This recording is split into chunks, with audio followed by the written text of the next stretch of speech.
na biso ya mokolo mwa lelo na tangu ya Mobutu pe na tangu oyo eloko nini e développé ba congolais ba développé na nini pe eloko nini oyo e développé te ya solo bandeko mingi to bandaki kolela Mobutu alongwa kaka Mobutu alongwa na pouvoir to lembiye mais akei bachela biso mutu nyonso bakochela oui Mobutu akei akeko kufa na Maroc mais sikoyo bato ebele to komi kolela lisusu Mobutu nga Mobutu azonga ko Mobutu soki Mobutu azalaki nde boye te nga Mobutu nga to komi kokanisa ye bandeko Mobutu akomi nani akomi lisusu mutu malamu oyo biso tolobaki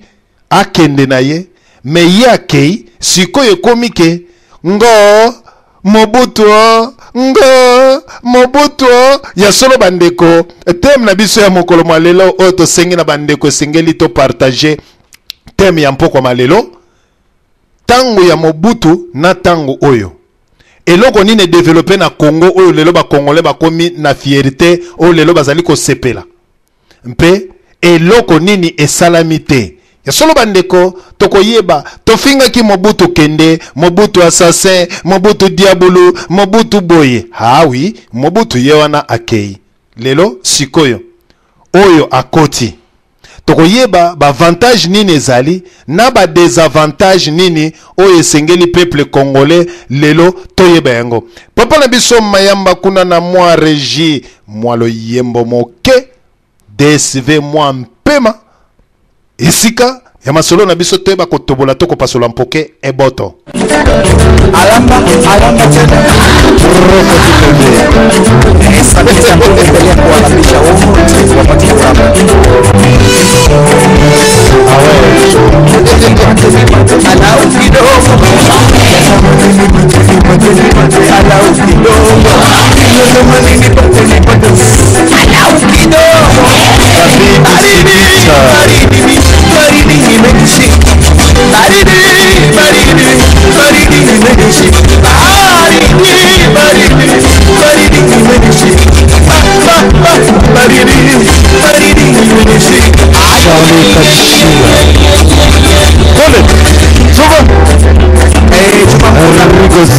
de Berlin, le président de la Lune,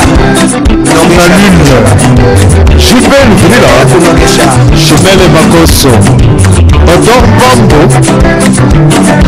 chancelier désiré. Merci Nabandeko Nyonso, oyo bozali kolanda biso na mpoko malelo na kati na engunduka ya 3W Radio Télévision Lisolo.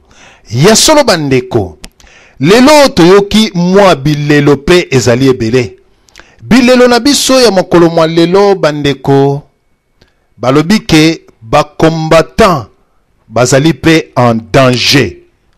Bandeko, tous les combattants de l'Europe sont en danger.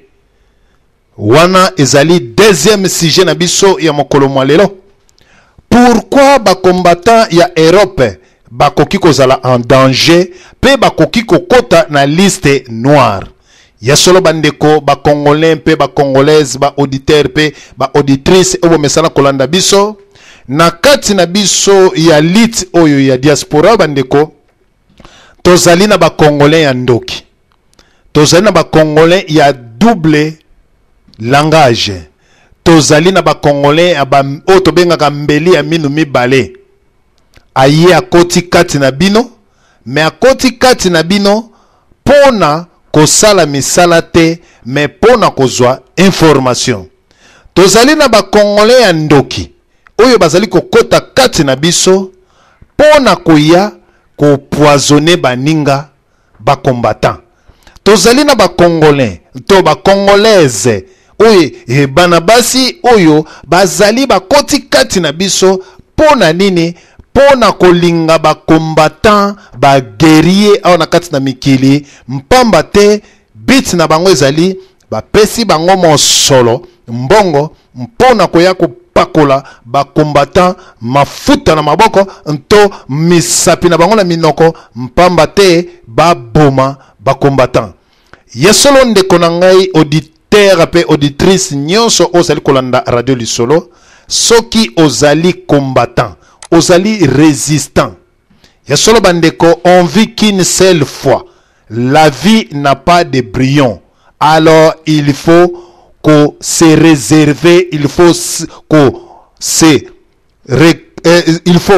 se réserve yomoko, il faut yomoko, o s'encadrer yomoko, oyeba ko pesa nzoto na yo discipline, to oyeba ko pesa nzoto na yo vraiment respect. Respect nini ndeko na ngai combattant oyo bayebi yo na ville oyo zali, ndeko na ngai komilakisa bisika nyonso ezali na tina te. Esika ya masanga ndeko na ngai keba, na lingomba na kati na église ndeko na ngai keba, na feti to na anniversaire ndeko na ngai keba, na milliers ya ba congolais ndeko na ngai keba. Soki na ebisi bino bandeko bokeba na milliers ya ba congolais, na milliers na biso awa bandeko, ezali mabe ekoti ebele. Mabe ekoti ndenge nini bandeko? Tozali na batu oyo bazali batu ya PPRD, tozali na batu oyo bazali kobundela mboka.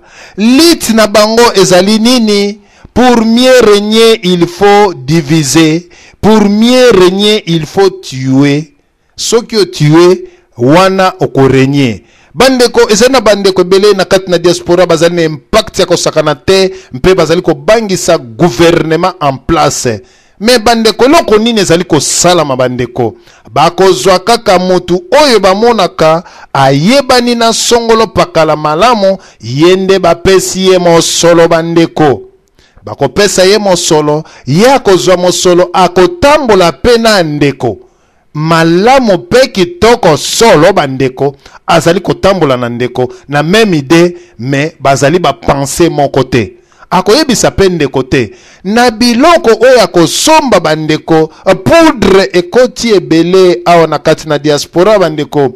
Mbongo oyo balobaka le bien malaki, mbongo mabe ezali ko sillonner na kati na diaspora, ezali ko sillonner na kati na Allemagne, ezali ko sillonner na kati na Switzerland, ezali ko sillonner na Amerika pe na Canada, ezali ko sillonner na France pe na Hollande, na Belgique, na Portugal, na Espagne, bamboka nyonso tu, na Suède, ezali ko tambola mbongo ya mabe na poudre ya mibomi. Ba Congolais oyo bazali ko noze, oyo bazali ko tia makelele awa na kati na diaspora, il faut tout éliminer. Bo éliminer bango nyonso tu. Basi ya kitoko, bokomona basi ya kitoko na ba Facebook, bandeko batie ba photo na bango, bazali kolakisa ba nzoto combattant, résistant, keba pamba te soki olingi mikolo na yo ya ko vivre na kati na mokili oyo, oumela keba. Soki okebite, tokolela yo, to bokolela biso. Mpamba te, kindumba soko zalaki na kindumba, tika soko zali ko bundela mboka. Soko zali ko bundela mboka, tika ko linga basi, tika ko mela masanga, tika ko kende ba feti, zala vraiment na maki ya solo. Mais soki ozali na makite, feti moko ezalaki songolo pakala, songolo, invitation ba pesi yo, yaka na feti. Moto ya pesi yo invitation wana. Oyebi boule na ye, moninga oya bengisi yo, oyebi boule na ye, bandeko eske feti wana atoke yo lobi okomela te. Abongo kiti oyo bako presente yo. Soko lobi ba kiti ekipaka te, alors bon kiti oyo yo kofanda na yango, soko deplace oke ko suba, okotika nani? Mwasi na yo, ata mwasi na yo. Yo mutolobi ke na melaka masanga te na komela ji. na melaka ji te na komela mai wana yo muto yaki nango na se alipeka ou bien baye ko servir yo. He bandeko, match eza ya bikwata awa na kati na diaspora. Match eza ya bikwata. Osali fopa te baleki yo. Osali fopa te. Lobby okwe lia 4 ou bien 5 pau na yo. Moto nyonso to abanzi azako bunda awa bayebi ete bayebi. Ndeko na ngai, il faut faire attention. Mokili biso ba résistant, ba combattant nyonso tu vi na bango à l'étranger et commis na danger de mort. Yo muto bundelaka Congo.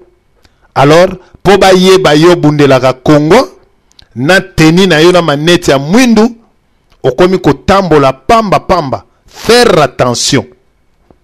Mama nyonso to azali kolanda biso. Oya yebi ke mobali na ye azali combattant. Ayebi mobali na ye azali résistant. Keba atana camarade oya tambolaka na ye akoki pe kozala poison pona ye. Pamba te ba komi kaka ko utiliser moto yo zali na ye po a poisonner, po a détruire yo. Bandeko ebele tozali awa bandeko soko tamboli na kokeba te tokolela bibembe na kati na diaspora boko comprendre te nani moto azali kosala yango kaka ba congolais. Ndeko na ngai combattant résistant ozali na motuka na yo. Eloko nini ekotinda yo okende ko filmer motuka na yo? Eloko nini ekotinda yo okende ko filmer motuka na yo? Ozali résistant.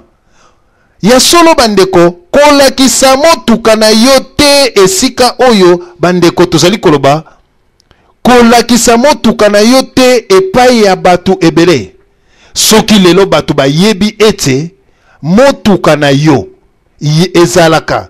Ozalaka na Audi 4, ozalaka na Jeep boye, ozalaka na Mercedes boye. Bandeko bakoya koluka yo esika mosusu te na adresse na yo bandeko na poignée kaka ya voiture na yo bakotia yango bandeko ba poudre wana bapakoli yo koyeba te na tango za koya kofungola porte na yo lokola pe biso ba congolais fungoli porte ozio koti osimbi volant biso pona kolia na nzela to lembaka te omoni mwa kebabu mwa mosuni olio kende ko sokola maboko na neutralisant bien na désinfectant otia o désinfecter maboko na yo avant ya kolia. Mais biso ba congolais to lia ka to sokola maboko te atoko lia lipa atoko lia loko mususu oyebi te okozwa pe mwa loboko to mesala kokota na zolo pe na monoko tango nyonso tu oyebi te na maboko na yo. Lelo bandeko ebele tango miso aza kotambola azali na yango. Kozala na yango bandeko ezali sida te, ezali ba poison o ezali kotambola. Peuple congolais, il faut faire attention. Yo muto za kobundela mboka, yo muto zali kotelemelela Congo, yo muto ozali na susi ya Congo. Metika biliali ya nakati na bandaku ya batu. Tika bimela na kati na bandaku ya batu. Tika ba invitaka yo te na ba restaurant to na ba boîte boye. Kozwaka teke ononga iboye na kutani na combattant boye bien boye na boye. Oh mon frère Bitumbozo ça les ali bien. Prends-moi 100 €, 200 €. Bandeko, est-ce que 200 € ano pupoli yango bien? Oyebi apakoli yango nini bandeko? Okozwa 200 € simbi na maboko. Ah mon cher nzambe apambola yo mwa 500. Ndeko wana ndimi musala nazali kosala. Mais osimbi déjà poison na maboko. Bango bazali kotambola na ba désinfectant na bango. O bazali ko neutraliser yango. Na tango apesi ezali na yango. Yoko yeba pete bandeko. Tango bozo kabwana ya pompe na maboko na ya sokoli. Yo zako kende na mwa 500 na yo zali nango sir 200 na yo zali nango sir omoni pasi te bakabeli yo. O na lekana na mwa kwiki na somba mwa eloko na lia. O lekane osombi eloko. Bien, ekezala na papier na ngote. abongo soki mwa mafuta ekangami yo kotoyo ou bien esele kwa nete koya okobongisa ngona linzaka to na motu ou bien na likolo okobongisa kaka na linzaka. Est-ce que linzaka wana oyo simba kinini wana oyebi teke soki obongisa ngona linzaka ekangami yo na linzaka okofiba linzaka to kofiba te bandeko na kofiba. Alors bandeko na biso bosali kolanda biso, il faut faire attention bandeko na makambo oyo tozali koloba na kati na diaspora. Nga na melaka na ngai nga soki na komi na melaka bandeko soda soka azali kobunda pona mboka bitumba amelaka te esika azali aliaka te na milia bato amonanaka te abimaka vedette te po bayeba ye. Lelo soko kei na ba feti bandeko okokuta toute tendance na bato o bazali kuna, okokuta banguna ya peuple congolais bazali bakomi ko organiser ba feti koleka bana ya Congo bazali na matanga, me banguna na biso lokola bapesi bango bambongo bazali ko créer ba feti ebele mpamba te biso ba congolais esika to mesana lokoso ya kolia bandeko. Feti moko ezali kuna, feti moko ezali na kokende, vraiment il faut na lata boye bandeko keba. Ata bozali komona ba musicien oyo congolais misusu boyebi bango misusu boyebi bango te. Il faut faire attention na ba musicien congolais, il faut faire attention na ba biso ba congolais pamba te ekomi macho ekomi ya prolongation. Soki otamboli mabe otiki mwasi na yo, otamboli kitoko te bandeko pau ebineli yo. Yango ndeko oyo zalaka muyibi lokoso pona kolia na bandaku ya bato oye invite nga invite yo mobali oyo zalaka bula to ndumba olinga komona mwasi na Facebook te. Soki omoni ba radio oyo ndenge tolekanaka na kati na ba radio ndeko bino bobanzi kaka ba resistant to ba combattant bango mutu balandaka ba radio oyo. Banguna ya peuple congolais balandaka ba radio oyo mingi koleka bino ba combattant bino ba resistant. Munguna kolanda tango nyoso tu ayeba information zali koleka na kati na radio Songolo Pakala na radio Lisolo, ayeba banani oyo bafingaka Hippolyte Kanambe, banani oyo batelemelaka mingi makambo ya mboka, azali koyeba bakombo na bino ata bopesa elukuta na ba Skype na bino bandeko okomona mwana mwasi aza kokomela yo chérie ça va yo tali mama na bana zali te pembeni wana ça va chérie comment bien tu es où là? Oh moi je vis en France, en Belgique, en Hollande. Tu es marié? Voilà ma question. Non, moi je suis pas marié, moi je suis divorcé. Avec ma femme ça fait déjà 2 ans, 3 ans. Mais ozali na moi si na yo na kati na ndako tellement lokola bokuya olingi lokola bayebi yo o intervena kama kasi mingi na ba radio ozali résistant okosi que non. Moi, ça fait 2 ans, 3 ans, je suis divorcé avec ma femme. Pour le moment, je suis célibataire. Ah bon? Alors, est-ce qu'on peut se rencontrer? En tout cas, mon frère, j'ai eu une femme sur le net. Donc, à Baratine Tosololina, c'est une jolie femme. Na lingi la. Après, tu en as d'ailleurs, elle travaille na banque, elle fait ceci, elle fait ceci. Ngai na kokende kuna, toko kutana ye. Oh, bandeko. Oko kende boko kutana na ye. Est-ce que normalement, oyebi esika afandaka?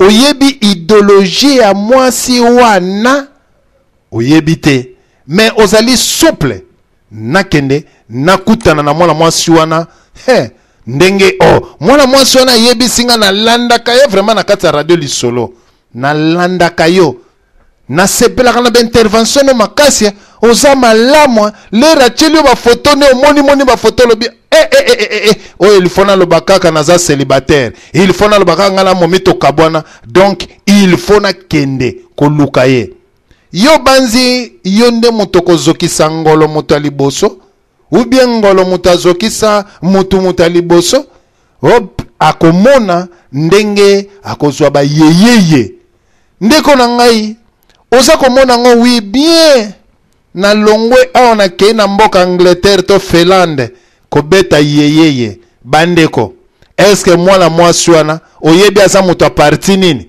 ayebi siyo te yango moni na kati na mboka na biso ya Congo ba homme politique ba bato ya bitumba bazali kobunda na kisi moko kaka mbongo na mwasi mpamba te mwasi akoya akotia masanga lokola Kongola zali lokoso ya kolia alingi misuni alingi batumbela ye ntaba alingi batumbela ye basalela ye kwanga alingi ba alia meme to ngulu na mafuta bandeko tosali koyoka ba Kongola mususa za koloba nakenda ki epa ya mwasi na leli liboke ya ngulu bandeko petit wana yebi ko sala ole liboke ya ngulu oyebi petit wana zali muta parti nini oyebi nani atindie alinga yo lelo ba Kongolais mbele bazali ko kufa na lokoso petit wana azali ko safula nga ba mbongo mingi petit wana azali ko safula nga ba mbongo petit wana mon cher na zui misiki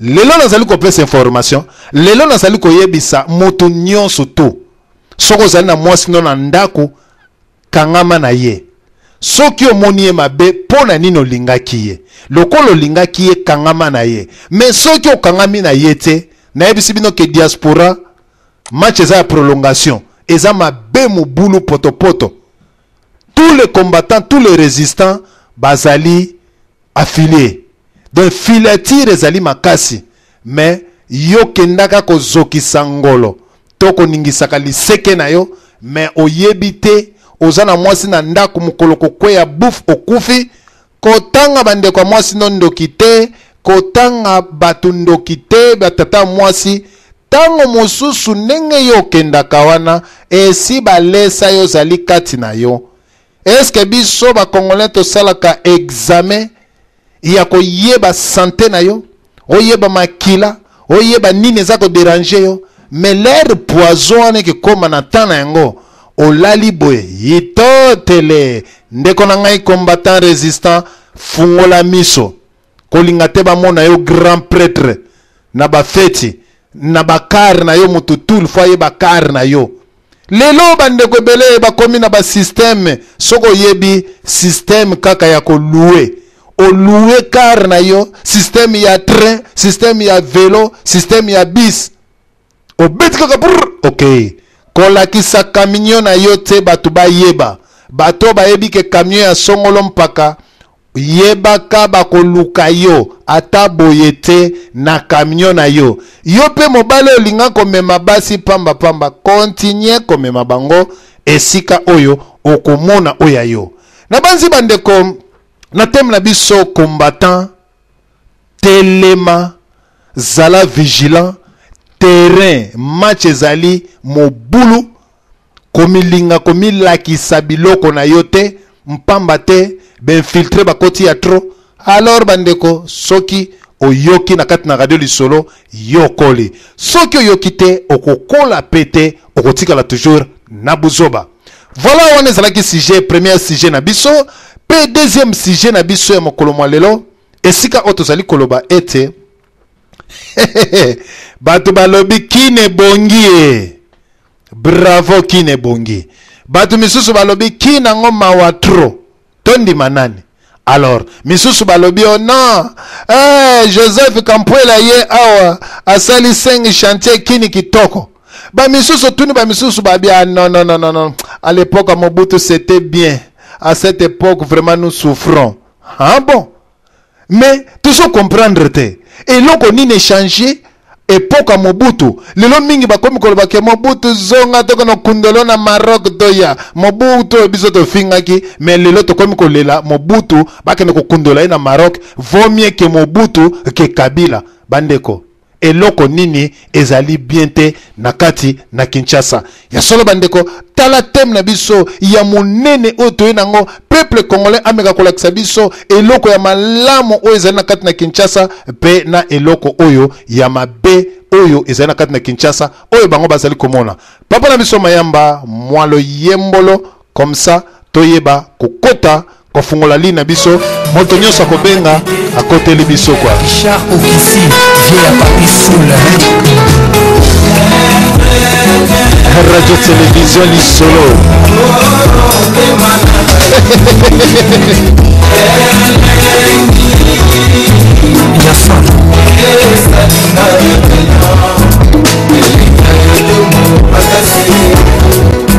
Radio Télévision Lisolo Chancelier Papa na Lisa Odon Kambo les grands dépositaires célèbres Véron Mwaluka le commandant Ibo de Suisse-Irlande. Je suis apôtre de réveil kilo ya ba souvenir ya sentiment ekomi concentré na motema les grands vietnamiens de Londres traversé à l'élevé à bolingo mon ami de longue date il est au quoi Gilles Tovilina Charlie Kashila Papa Jean-Pierre Maraboyo Igese Daya Bosike Yoka Précieux l'équipe motema étalé feu de l'amour ekomi kosenga extincteur l'inspecteur Didi Kelokelo yo baskile binanga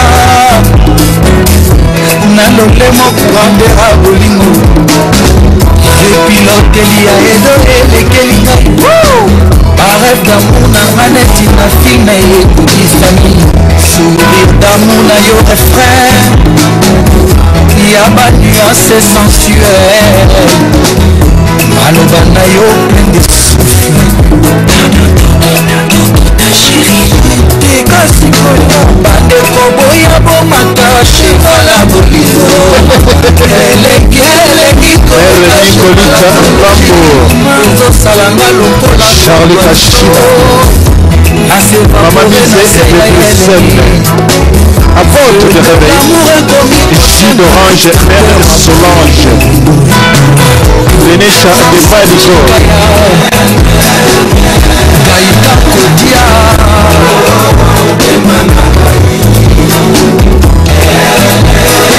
Koloto Sambwana Joaquim Maramoyo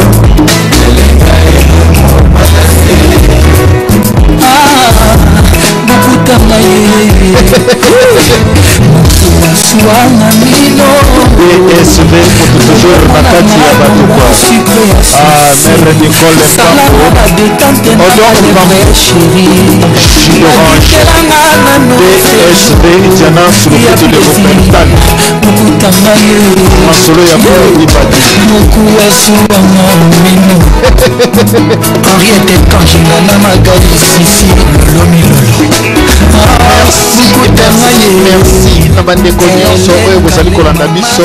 Merci papa na biso mayamba na loyembo kitoko oyo osili kochela biso.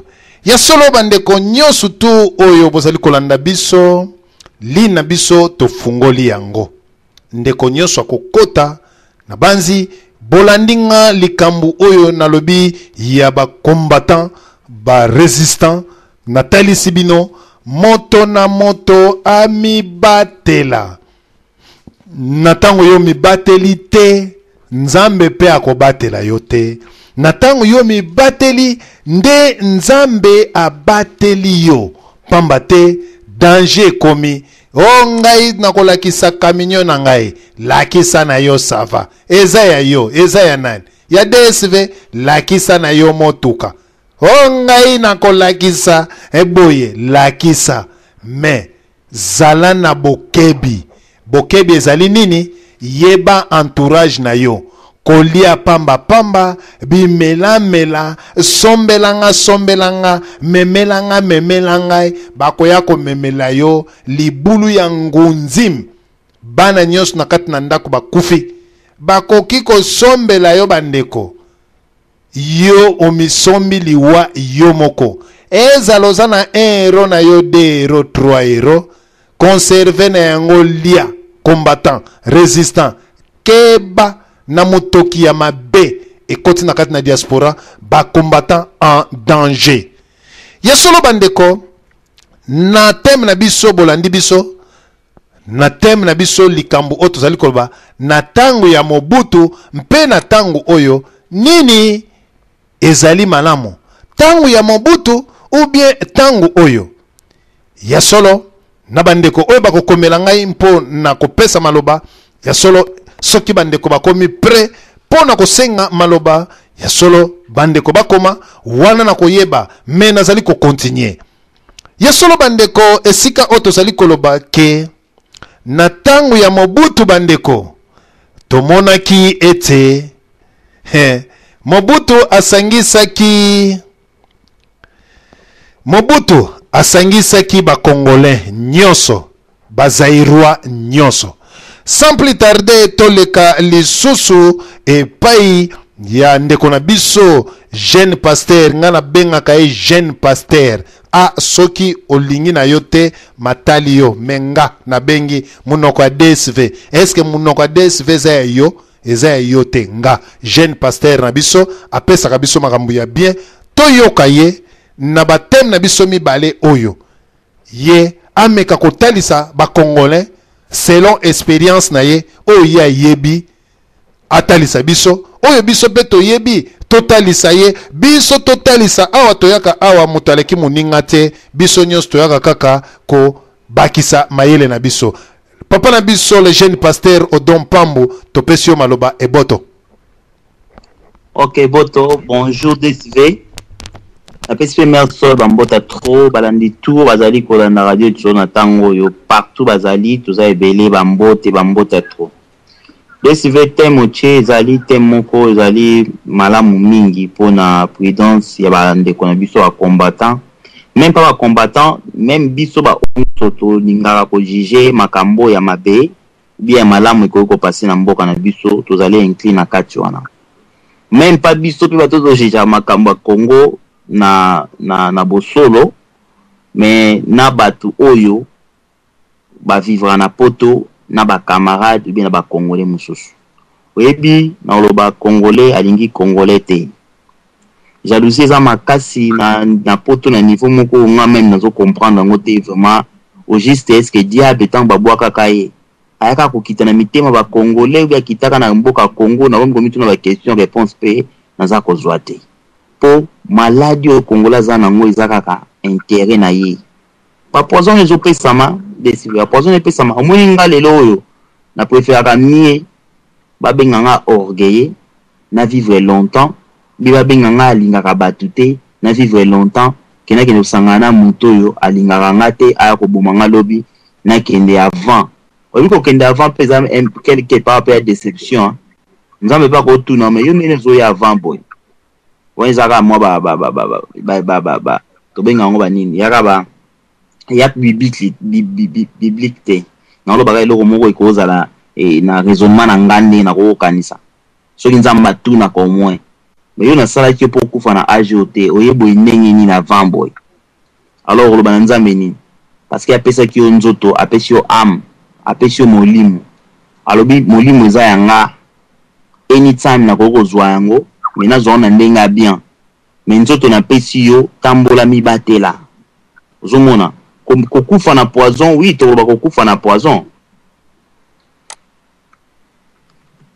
kokufa na poison alors kokufa na poison eliko loba nini eliko ba muta kufi na poison na wa kufi na sida na wa kufi na maladie msusu wa sale erreur nango yaka maladie ezaka liwa alors na liwa wana ezali soki omibatelite soki omibatelite muzamba obatela OTDSV pourquoi na bandingi wana muto alingi abima libanda na balite olingi kozala calme te na nzoto na yo olingola ta préservatif enfin que okite okoya na maladie mususu te wana ezali prudence mais moto ozomona kozolite mpo na mboka e osengela na yo okende kolialia na bandako ya bato te kobima na yo ife koma contrôler parce que namonaka bandeko na biso bacombattant baofanda na bato ebele na poto mazo comprendre te moto wana aza nani il faut kozala na confiance ya motu te omoni nga mpe nde naoba na radio boye ça veut dire que nazoloba parce que oyo ezoloba ya monoko mais motema na ngai motu moko okokoma na niveau acheke nga te tomeka koloba bavérité mpo tofungola bamakambo mosusu oyo bakoka koloba yango très haut te biso toloba yango oyo moto alobaka na radio elingi koya teke yango ezouta na motema na ye non motu ye moko ya miyebi DSV na miniti oyo babajan ya ane bakoma ebele ya renseignement ya ane bakoma ebele na diaspora mosusu bokoyeba bango te mazolia na nsima kaka lokola bakombata batelemi alebi mpe abimi mpe akomi agent ane akomi kolia na nsima akopiaka bato asalaka makambo ebele kokotinda na nini non donc baza ebele ozo comprendre mais soki omoni moto azoleka na radio alobi mpendaki no Kabila akokolongwa azali mutu mabe abandi kosala nini jamais akosala badéclaration oyo eza mpenza grave mpona na koto na bamonaka aza agent na biso. Je pense que eloko nyonso ozoloba na monoko okoki kodétruire bato baza en place bato ndenge wana mpenza nakotaka mwa moke nayebi teke nakokota doute te me nakota mwa doute ke bakozala bato ya renseignement parce que vérité azobimisa na monoko na ye ezolakisaki azodétruire quelque part misala mosusu oyo ekoki kosalama be azodévoile basecteur mosusu oyo ekoki kozala na se mais bato oyo bazalaka balobaka te doyawa aza wana na diaspora mpo aloba rarement aza neka na se mpona kocontrôle makambo tu eloko elekaki na radio Kingandi elekaki na radio Kingandi ye ayebaka yango mais yo intérêt na ye eza nini mpo okoka koloba mpe na baradio te opesaka mpe position mpe te bayeba yo mpe te soki ozali nyama oyo ozali mutu oyebanaka te mais na CCC yo mutu okenda kopesa baconseil yo mutu okenda kosala boye mais ozokende kokotisa mutu pourquoi soki olobaka te vandani elakisa face na yo yango moni bajob ebele misala ebele bato ebele bazwi yango mpo na nini mpo bakombata batelemi yango amoni mutu tu nde ozoloba émission ya kitoko mais mutu nyonso aza combattant olobaka mpona kobundela mboka omonisa bilongo na bavideo etenge fe l'homme baposo ya bandenge ebele tala lelo outi oloba likambo ya papa Epaphrase na regrete namoni papa Epaphrase na mbete hôpital na ye nalobake mais nazobandaki kozela papa Epaphrase aloba eloko moko na raisonnement na nga mpona comprendre papa na 5 collabo mais naye komona ke azali souffrant na mbete hôpital na niveau papa na komeli voix na ozo reconnaître même pas qu'ils allaient papa Epaphrase mais à tenir toujours ferme il y a une décision na ye oyebi de sive mutu tu na vie ana ba défaut na ye mais il y a ba défaut mususu ya mutu bolamu na ye ou bien position na ye et ko longola bino ba défaut na ye bolamu peser lourd par rapport à ba défaut na ye et vous considérer les sous vous reconsidérer les sous c'est ça le problème de sive papa na lobelo komoko na ndai ko zelaka ba ndeni na komi boye na boye mais là on a sécurité wanga moyena lobango na radio za tenga mona obenga papa Epaphrase pardon to solana ye po za saint pasteur saint chrétien mais tant que tozo ba DCV tozwa ba tebele ba prier pour na papa Epaphrase ngana ba ke pona yo eza eloko moya bien mais pona mitema ba congolais ngako dinena na kondi mangote. Vous comprenez, na kondi mangote nzamba pa ya Epaphrase asalaki déjà. Vous comprenez? Et après ya bato te ba robeta na bandana monde ki ndiko sauver pa Epaphrase. So nzamba ba ya kokufa te akufa raté parce que déjà loupé déjà liwa et nzamba na déjà guéri yeto na foi. Bato musu bana ba prier musu ba sala prier musu ba contre attaque. Po mutu so na mutema na yo yebite.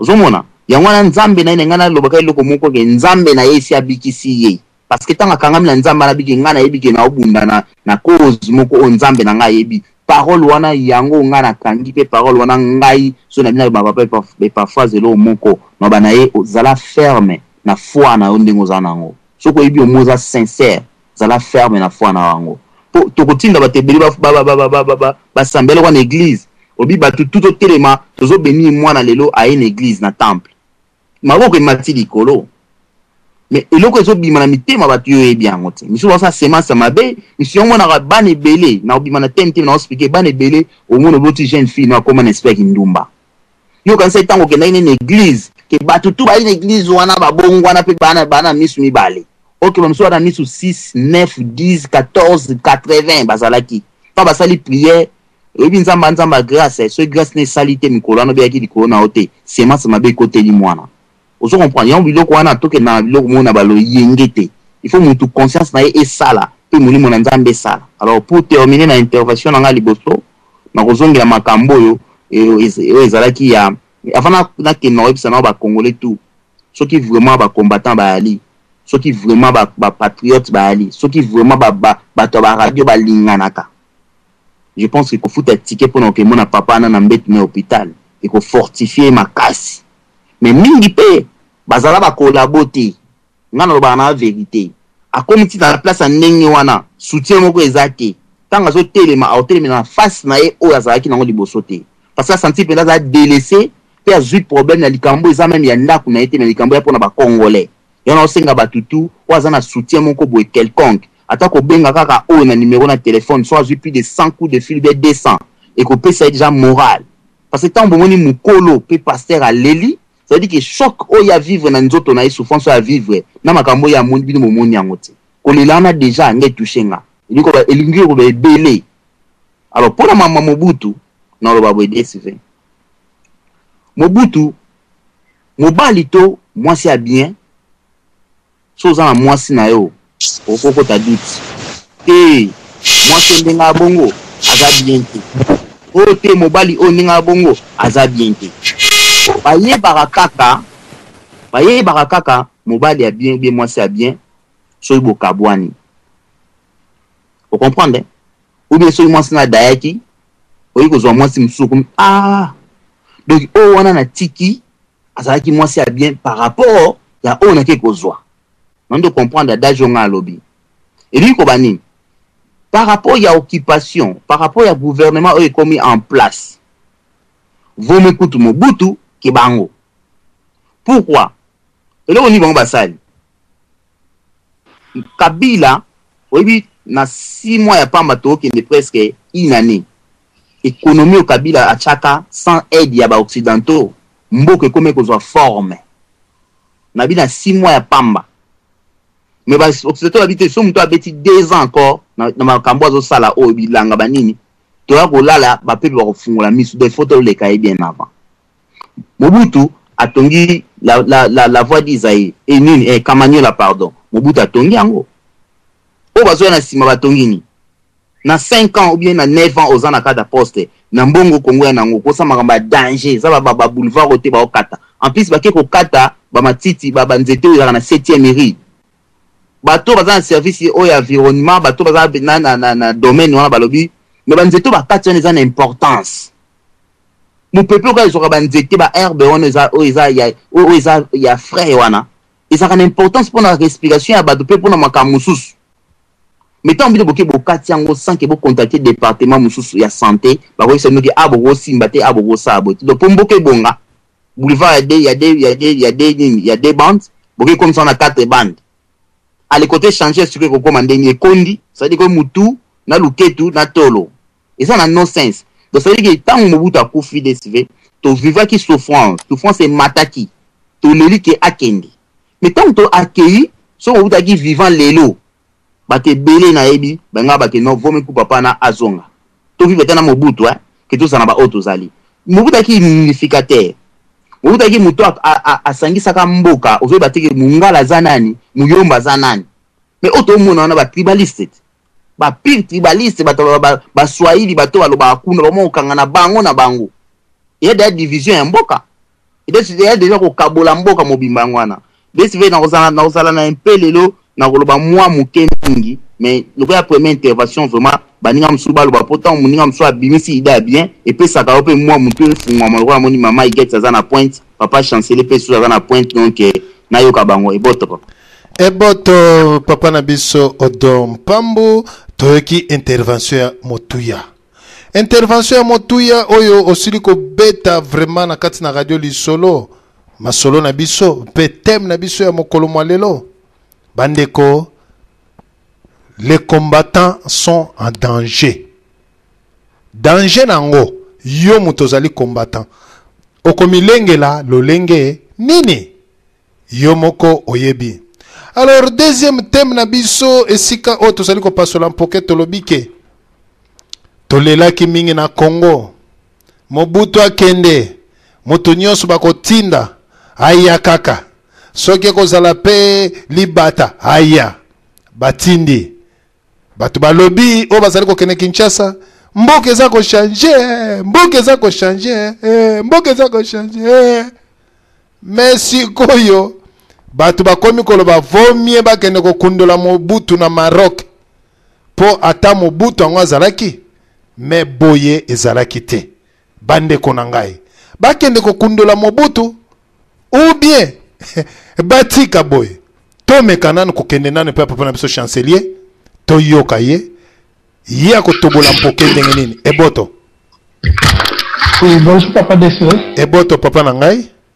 Merci na pesi bande konoso bazana conférence mbote ni papa Odo Radio Bosembo papa Frank ba maman nous sont fait la zone monate vraiment qu'on pambola bien. Bon, la kemba mon sujet, mon papa bien, le problème c'est quoi?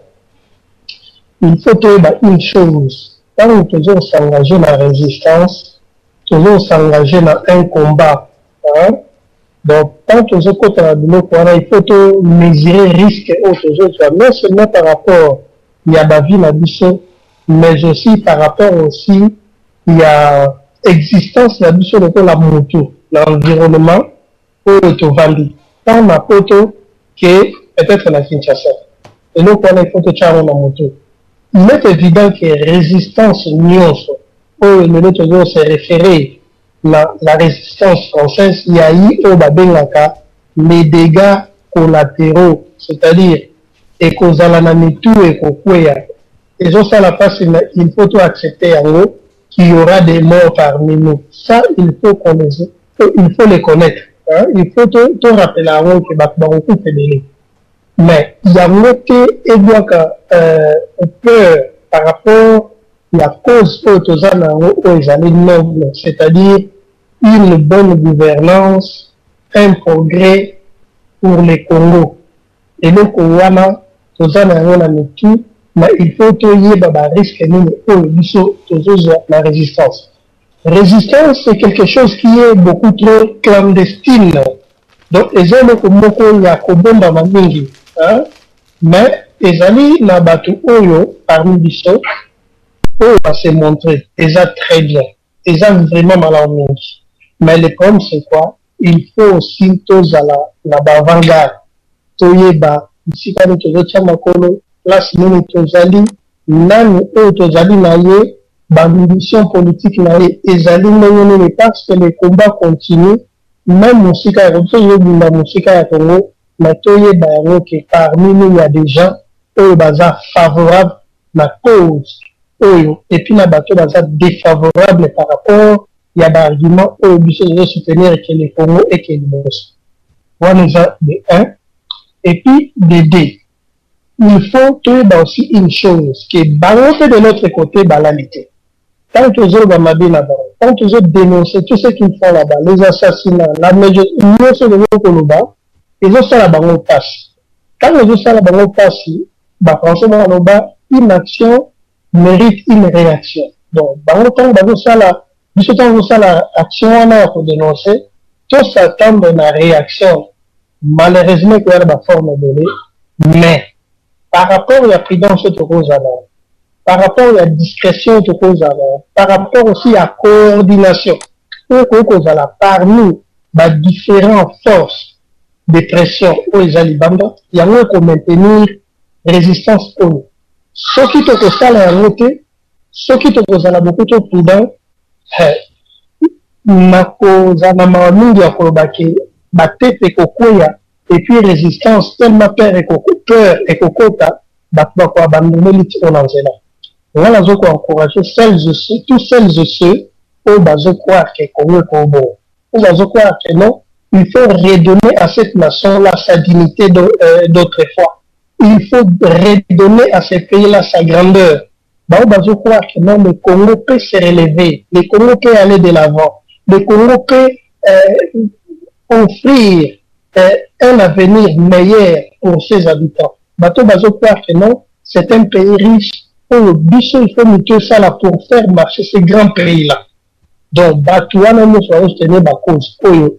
moi, je leur dis bravo, mais les dégâts collatéraux et causales, tous à la beaucoup trop prudent, mais la lutte continue. Ce qui n'a pas à Mobutu, moi, c'était la thèse que Mobutu fallait qu'il y ait il faut, comme je l'ai toujours dit, il faut vraiment revisiter la genèse. Ce qui est l'autre comme la situation, c'est Mobutu, Mobutu a mené sur la Makambo Oyo. Dans Mobutu a Zumbo Kawana Zaïre, PIB ya Zaïre, un Zaïre valait, disons, un Zaïre valait $2 à l'époque. PIB ya Zaïre et Zalaki équivalent à Canada. Mais qu'est-ce que nous avons compris par après? Mobutu a ruiné qu'on a 32 ans de pouvoir. Exactement, 5 à 4, 32 ans. Qu'est-ce qu'il a fait par rapport à ces 32 ans-là au pouvoir? Qu'est-ce que nous avons vu? Des assassinats politiques, la corruption morale, matérielle, le clientélisme, le machiavélisme, c'est-à-dire yende, botang la ngai mboka nini oyo babimisa ba mama na niveau wana na mokili pour la gloire d'un seul homme. Ezala wapi mboka wana par rapport à la réalisation Mobutu asali eza dérisoire et par rapport à la potentialité au Congo azana. Il nous a pas légué un système politique cohérent sur base de un avenir meilleur. Mobutu a manqué toutes les occasions historiques, politiques, pour faire redémarrer les Zaïre à l'époque. Mobutu avait dirigé la corruption comme un système politique. Sur le plan économique, Mobutu n'a rien fait par rapport à ces années-là. Donc, il faut que Mobutu, c'était, passez-moi le terme, un cancer. Il faut a du mal à s'en guérir parce que les commencements qui meurent, malheureusement, et ça toujours, il y a un continu. Qu'est-ce que nous avons remarqué pour la science?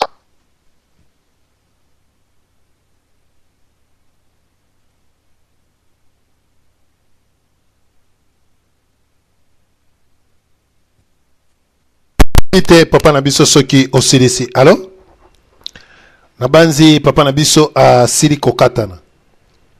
Toleki na lombango epe Papa Nabiso Frank ndeto zongi na Mama Nabiso Iget. Oui, bonsoir à tout le monde. Nalandibino, Papa DSV, Papa. Oh. Tosa koyoka yo Papa. Oui, Papa Odon, et puis on a joué connaître retour na au parleur nanga. C'est bon, Sikoy. Ok, merci. Maman, Igate, Pebande Konyo, son atangité, Bambote Mingi, tout ça. Landi, na kanisi, premier point à développer pour na Batu, Oi Bazako, regretter que Mobutu, tout ça, Boyena Boye. Bon, personnellement, Nazana. Neti na NT mais na oloba ke nazomona ke tozala ka mémoire courte te pona okasa parce que wana ezakaka il suffit tomona ka basi mususu ou bien mibali mususu il suffit ka mobala akende un jour na voyage alors akeko comme que ko balula miso aluka mwasi mususu aluka mobali mususu donc c'est que oza vraiment confiant na yo mokote. Oza confiant na mutu na yo te biso c'est que neti ba congolais vraiment yo ozo regretter Mobutu mais un président to wana to mon côté akowanga na yango na ba congolais nyos na ba zaïrois nyos que unité ezalaki mais après unité wana qu'est-ce qu'il a fait discours rebelle baza kutuna Mobutu alobi que c'est les Congolais Erwan, c'est les Zaïrois qui lui ne doit pas tout ça aux Zaïrois. Mais hier aza président. Hein? Tout ça. Avant l'ongwaza lobake mutu na ye eko coûter biso cher. C'est quoi ils ont coûté moins cher na lelo ye akufi na ye atiki biso est-ce que mutu na ye ils ont coûté biso moins cher? Nani makambo nyonso tozo ko souffrir ti lelo tozo mona ke mboka ite kama tout ça nini wana mais suite na ye banda kala eza maladi ya kala eza kaka lelo te tango abiari mana kufi soki Mobutu azwaka initiative na R1 ka mwa ba soda azaki nango bakende ko botola ba minduki na soki ba Rwanda wana bakatsaki wana na ba biloko na bango nyonso wana basala ba recensement regrouper bango comme ça baluka moyen ba rapatrier batu wana rien ye loko akeko wela kaka azune mwasi na ye tout ça nino donc ti azako loba ke mutu na ye kokute biso cher il savait très bien que même sur le peuple congolais sera lobi alongwa soki ya longwa na sima bitumba ko zala batwana ako récupérer bango basala ba désordre na bango et c'est ce que nous sommes en train de connaître hein c'est quoi cadeau nini wala ya malamu vraiment oyo oko regretter wana ka soki ya zonga tout ça badini wana tango bango bazalaki toza komona bandeko ya ba terme za kubima ya bandenge na ndenge mais est-ce que à part ce que une personne deux personnes trois personnes to moni na ba congolais nyonso donc bango nyonso ba kenda ba classe na oyo bana bazobota bazokenda ba classe bazoba mutu ya mayele a kokosa musala madame mazate alors mais wana sikoyo na kanisi na bandeko oyo batanga ka bible bayebi tangu bakangi nani Jésus bamemi ye liboso soki ya Ponce Pilate soki na mokonzi nini wana bamemi na bamiyibi mibale sikoyo batuni bango parmi bato na Jésus na bamiyibi wana bolingi nini bango balobi non to botika bamiyibi wana mais to bomakaka Jésus mutasali ne eloko mokote donc c'est comme neti biso au lieu que totala liboso toluka avenir totala kati na bana o bazobota kati na bandeko na bayaya banani wana batemalamu bazate. Je donne l'exemple tout à fait simple. Soit par exemple on a poto nani banda nani résistance o bandi. Combien de radios ebotami? Mais bangono se basa ko kanga résistance mais recenser landa c'est comme un message so pesa na ba radio. Radio boni zo ko regrouper ba congolais. O eza ko l'accès unité. Ya oyo Mobutu a salaki na Congo. Mais ba radio ebotama ke belé. Chance que ba radio mususu pe ye ko botama moko ye ko bima oyo komi ko regrouper ba congolais. Soki kaka ba radio wana ka tusu bandini wana on ne sait pas lelo soki toza wap sinon biso ngai peut-être mungongo na gato soki to ko yeba no soki to ko yoka ne fisk na mungongo na yepité. Donc tous à la mémoire courte mais tango pas na pasi otoza nango pasi wana été ya biso parce que bandeko ndenge to vanda on a poto ngai na ndenge nanga na solo kana ba mindele pe mingi oya ba mikolo wana soko solo na bango ko yebisa bango ke bango pe ti lelo mona bandako etelemi ba rai ba makamno se komi pembe ba sima banini wana ezaki kaka facile kaka boyete ko yiba o to sa bango biso to loba oba ya ko yiba pana bango me bango ba ye ko yiba tanga ba ye ko yiba ba tie motema malamu ba ye ko tonga ba ye ko sama kamwana mais combien to mona combien de miyibi a na poto to mona nan bande ko na biso to zolo ba chekolate ngai na yoka li solo ndeko ake ko yiba chokolate so ba 80,000 francs ake ko somba bilama na ba jeep na baninwa est-ce que 80,000 francs ya Suisse wana mais c'est un grand capital d'une société. Mais au yibi mbongo kako somba jeep ale ba mère wana ba tout ça nini fier na balaba tout ça ba niti ba kanga bango na lubwako hein to ça komona nani buzoba rabiso mususu bako pesa yo to zali a ba musuba solo la bazo pesa yo tala machine wana boy est-ce que ça lango nini parfois ozo kete kana yo parfois au lieu ozo mona eloko wana ngana osala ngoni donc to zala mayele to tala to souhaiter que to zonga susu sima mais to kende liboso